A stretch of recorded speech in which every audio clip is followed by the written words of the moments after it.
Hello and welcome to today's edition of Book Club. Later we'll be reviewing the latest novel by Lucy Armstrong. But first we're going to look at a new book which has been released to accompany the Colour My World exhibition at the Science Museum. And Kirsten's here to tell us more. Indeed. Good morning, Jason. Well, it's called Spectrum. It's by Alex Mackenzie, and I must say it's one of the most interesting books I've seen for a long time. There are 15 chapters, and each one looks at a different aspect of colour.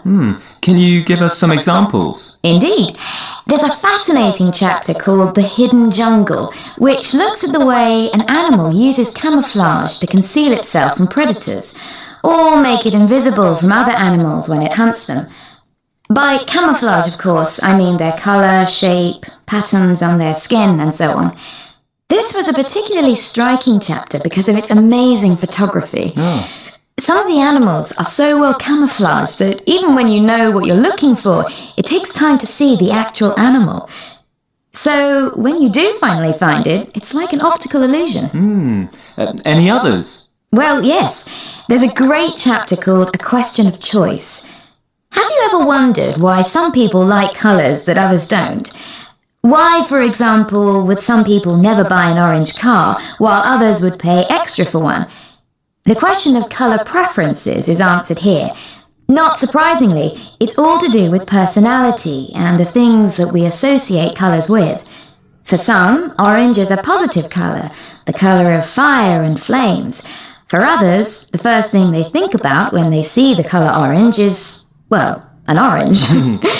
What I liked about this chapter was a test where you see pictures of things. Cars, mobile phones, clothes, and so on, in groups of 10. Identical except for their colour.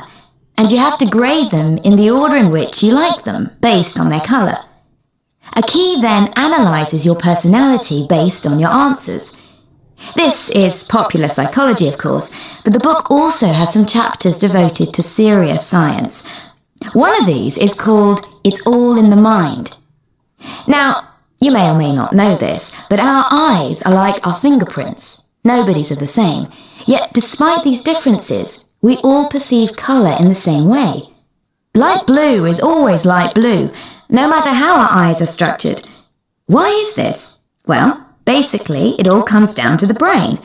To put it simply, our eyes just let in light, and our brains do the rest.